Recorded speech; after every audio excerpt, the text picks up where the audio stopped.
If you're a teacher, you know that moment. It's midday. You've already taught multiple classes, answered endless questions, handled unexpected problems, and made more decisions than you can count. Finally, you stop for a second just to catch your breath, and you can't help but wonder, where is the treadmill? Because that's what teaching can feel like. You've been running full speed all morning, moving non-stop, yet somehow you're still behind. And before you even have a chance to exhale, here comes the next thing. Drop a raised hand emoji in the comments if you've been there. It helps to know you're not alone. Here's the reality. Before the day even begins, you're already behind. Work enters faster than it leaves. New initiatives, new schedules, new programs, new meetings, new requirements, new obligations keep popping up without removing old ones or giving you more time to fulfill them. How often do you hear, "Don't worry about it, you don't have to do this anymore"? Exactly. Most things don't disappear, they just get added to the pile. Eventually, the workload becomes so large that you couldn't realistically finish it all, even if you took the entire week off. It's not that you're not working hard enough. The problem is that the work itself is designed to keep accumulating.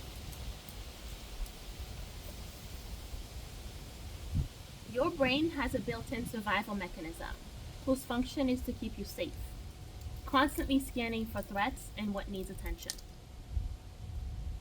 And because of the negativity bias, your brain naturally draws more attention to what's missing than what's already complete. It notices the emails you haven't answered, the papers you haven't graded, the lessons you haven't planned. But it doesn't always stop to recognize the hundreds of things you already handled that day. This does not help when your line of work is a bottomless pit of things to do. Your brain keeps showing you the gap between where you are and where you think you should be. So even after a full day of work, it can still feel like you didn't do enough. Then there are all the open loops. Papers to grade, emails to answer, lessons to plan, forms to submit. Every unfinished task stays active because your brain doesn't fully trust that you'll remember it later. So it keeps scanning. Did you reply to that parent? Don't forget tomorrow's lesson. What about attendance? Grade those papers. Submit that form. What's the schedule change again? Now imagine all of that scattered everywhere. A sticky note on your desk, an email you flagged, chicken scratch in your notebook, a lesson idea buried in a Google Doc, an index card you can't find. Your brain isn't trying to remember the task anymore. It's trying to remember where the task is. When your attention keeps getting pulled back to unfinished tasks, your brain never fully registers the progress that's been made.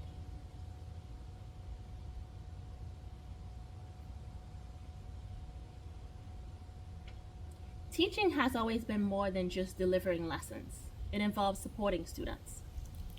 But somewhere along the way, the role expanded into territory that goes far beyond instruction. You're expected to be a parent, nanny, counselor, event coordinator, data analyst, project manager, clerk, referee, cheerleader, interior designer, technician, motivational speaker, bodyguard. The list keeps growing. Each one of these could easily be a full-time job on its own. Every new role brings a new set of expectations and responsibilities.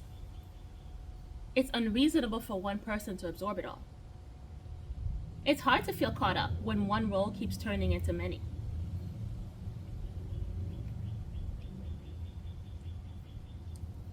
Teaching is one of those professions where much of the work starts outside of business hours, before students even walk through the door. All the research, planning, and strategy happen behind the scenes, long before the lesson ever begins. What students experience during the school day is the delivery, kind of like DoorDash. No one sees you in the kitchen sweating and burning. They only see the food arrive. And even then, you're still responsible for plating, adjusting, and cleaning up afterward. You can't just drop it off and leave.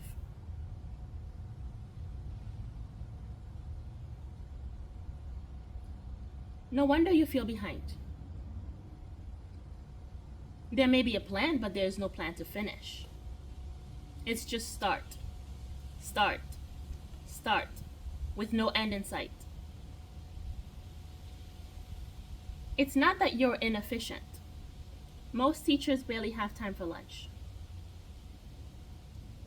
When you feel like you're constantly chasing the clock, systems create the structure that helps you keep up. If you're tired of running, take my free Teacher Systems Assessment to discover which systems are creating the most friction in your day. Until next time, take care.